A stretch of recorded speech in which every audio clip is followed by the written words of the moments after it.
Raise your hand if you need fresh inspiration on finding your ancestors' date of birth.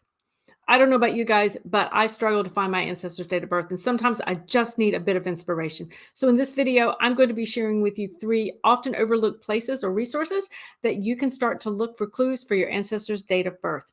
Hey there, if we haven't met before, I am Lisa with Are You My Cousin? And this YouTube channel is designed to help you find your ancestors, grow your family tree, but not be overwhelmed in the process. So, if that sounds like your cup of tea, you're in the right place. Okay, so let's talk birth dates of our ancestors and possible places to look for them. I have three, what I like to think of as kind of out of the box places to look for your ancestors' date of birth. Sometimes we just have to, we'll find that exact birth, but sometimes we'll actually have to infer that birth date, but that's okay. And I'm going to show you how to do it. So let me go ahead right away, right up front, and I'm going to share my screen with you so that you can take a look at some slides and some examples that I have pulled for you.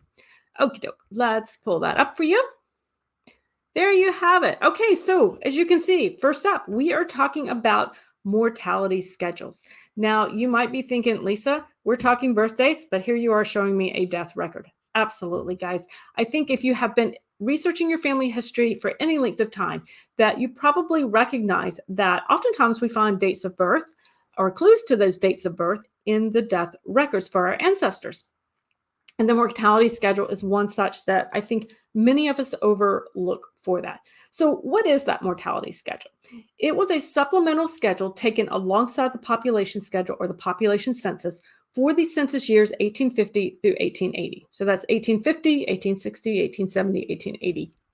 And what it did is it enumerated individuals who had passed away or who had died within the 12 months previous to that census date.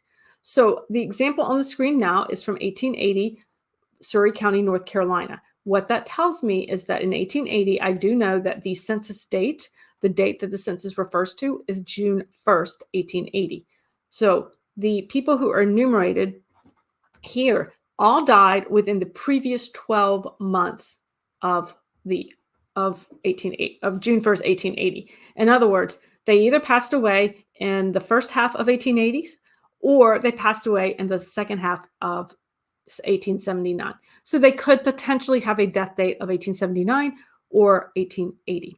So why is that important? Well, let me show you. I'm going to give you a close-up. So again, this is actually just a screenshot from the 1880 census mortality schedule for Surrey County, North Carolina. I am particularly looking for my ancestors who is named Lot Wilmoth. He is that number 2 there. Let me go a slide forward and give you a close-up here. Now, what we see here, when it comes to looking for and inferring that date of birth, I'm really just interested in these first few boxes here. Obviously, I need to find the ancestor's name, so we have their name. And this first box tells us their age when they passed away. So these first 3 all tell us a little bit more about their physical description or personal information. And in this case, he was 80 years old. So if he was 80 years old on the mortality schedule for 1880, I can infer a birth date of 1800 or the second half of 1879. So that's a very helpful time period. I have now narrowed down his date of birth to within 12 months. Not a bad day's work, right? Looking at a record. So that gives me clues to look at. It does tell us perhaps where an individual was born. We do know he was born in North Carolina, so that does kind of help me narrow down certainly to a particular time period as well as a general location for where I could look for his more birth records if they exist. It is possible I never get it any closer than just that 12-month time difference, and I'm actually okay with that. I always want the exact date if I can get it. If I can't get the exact day, I want the month and the year. And if I can't get that, I want the year. But sometimes, guys, as researchers, we have to be happy with as a narrow date range as we can possibly get. So, but this gives me some clues and places to start looking. Now, mortality schedules have an amazing amount of information for us as researchers when it comes to finding other clues to our genealogy research and growing that family tree. If you are interested in learning more about mortality schedules and having just a whole video dedicated to those, be sure and let me know in the comments below, or just hit that like button and I will be sure and create one of those for you in the future.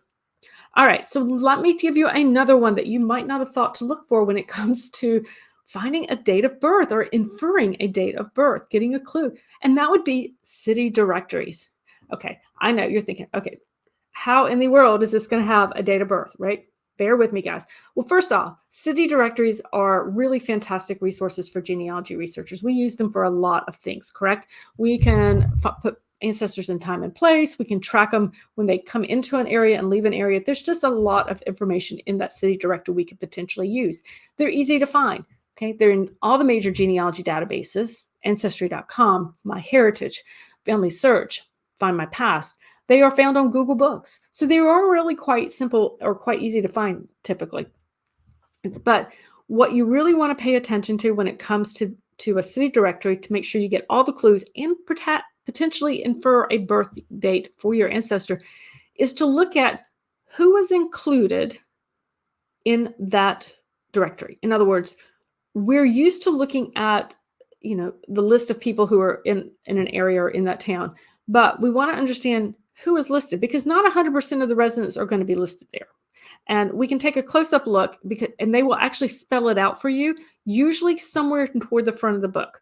For this particular example, this is South Haven, Casco, and Covert, Michigan, and this particular city directory covers 1898 to 1900. And they very nicely on the front page put what is contained in that directory. This is very, very helpful for us as researchers. Sometimes you will find this a few pages in, sometimes you'll find it at the end. Unfortunately, sometimes you'll find it wasn't included, but we always want to check and make sure. So let me show you a close-up so you can see a little bit better what that looks like.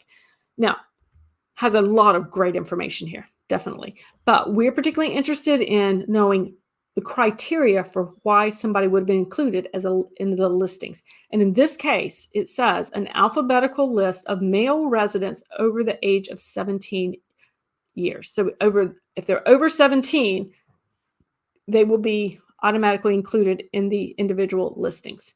So why does this help you? This helps you that if you were tracking a family through the city directories or a directory, and you see, that family, you see that the father, he's the head of the household, and you see him shown in each, over the years, you see him in each publication, you find them there. And then all of a sudden, you go to the next one that was published and you see not only the father mentioned, but you see the son mentioned or the eldest son. At that point that, okay, he has reached of age that he is now eligible to be included as an individual listing. In this case, for this particular directory, it means he is over the age of 17. Then you can infer a range for a birth year and narrow down his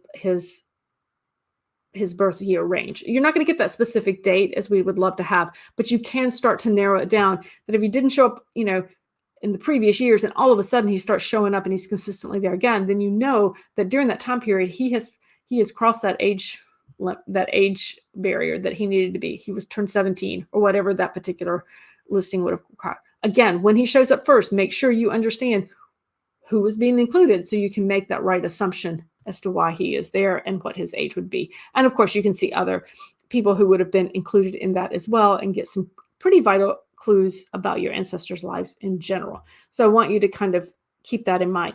Now, there are, believe it or not, other directories that we can use. So that's a city directory, one of the ones we're probably most common with, but there are other types of directories out there. And this is actually a motion picture studio directory. It is from 1919 and 1921. And I did find this really gem of a database over on Ancestry.com. And it is basically an example of an occupational type directory. Okay, so it lists actresses and actors, and it has little brief bios for each of them. How cool is that, right? So I thought this was really interesting. As you can see this one here, we have one for Claire, Lily, and Barry. And look, right at the beginning, it tells us she was born in Brooklyn in 1899. Okay, we have a place, we have a date, a year. So perfect. This is a really great clue. We could then pursue to see if we can find further records to narrow it down to maybe a month or month and date. But at this point, we have the year that she was born in. How wonderful is that? Now, these directories have a lot of really interesting information. You can see down here, one of the things, this actually tells us her physical description. We know she was 5'6", 115 pounds, blonde hair, brown eyes, and a light complexion. So we know it's kind of fun to be able to see that and see some of the things that she played in. So there are a lot of great genealogical gems in this particular type of directory. But again, we are really focusing on these dates of birth. And look, here we have it right here.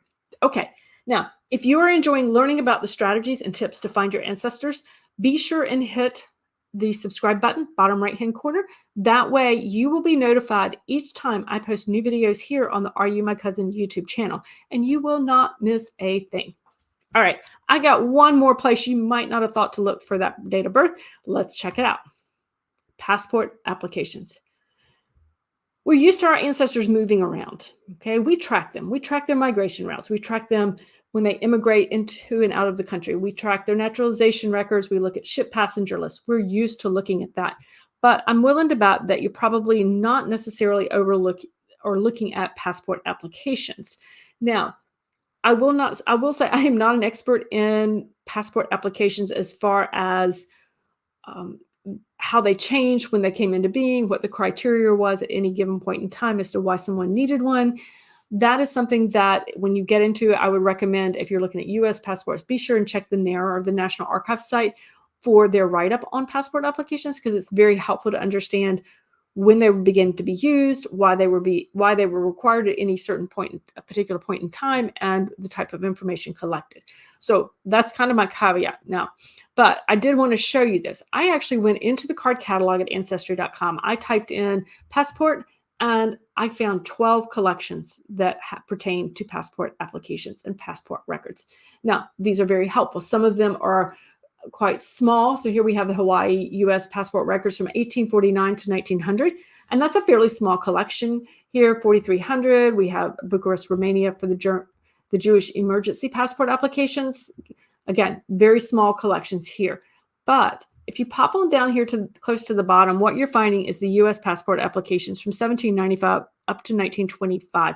I've actually had some pretty good luck in here because guess what? Some of the ancestors who immigrated over, they went back to visit family. Let me show you what I mean. This is the passport application for Abraham Jacobs. He did apply in 1921, and he wanted to go back to England to visit family, and then I believe he was going a couple other places as well, but he wanted to go and visit family who was back in Europe. So he applied. Abraham Jacobs, he states he was born in London, England, and he was born on December 17th, 1867. There you have it. There is his exact birth date. Yay. Of course, it goes on to list some really great information, such as his father, whose name was Jacob Jacobs, who was born in Russia. It gives us some more information about his immigration, of course, that he came into the country in 1883. So we have a lot of really great information on him. Hands down, these have an amazing amount of relevant information that can help you with your genealogy research and to build out your family tree, and has multiple generation information on here. But again, we are specifically looking for that date of birth. And in this case, he does solemnly swear to his date of birth in London, England. Wonderful. We can actually hopefully then pursue that actual record back in London if we're able to. So definitely want to encourage you to think a little bit outside of the box, that as things settled down, as people immigrated to our immigrant ancestors came over, perhaps they had a life back in an area, and maybe they don't go back to the area they were from. Maybe families scattered in different directions, and they did occasionally go back and visit. So don't neglect looking for something such as a passport application just because you're not really sure they would have done it. Be sure and look. You never know what you might find. Okay, so I hope you found that helpful. I really wanted to give you an opportunity to share with you some examples of some places that you might not normally look when it came to trying to find a date of birth or to be able to infer an estimated date of birth. Sometimes all we are able to do is estimate that date of birth, but every little clue helps. And I want to make sure that we're turning over every possible research stone that we can in order to make sure we've done a complete search and have the most complete picture in documentation on our ancestors that we have. Now, if you enjoy learning about how to find your ancestors, if you enjoy learning tips and strategies to find them, be sure and watch the next video on the screen now.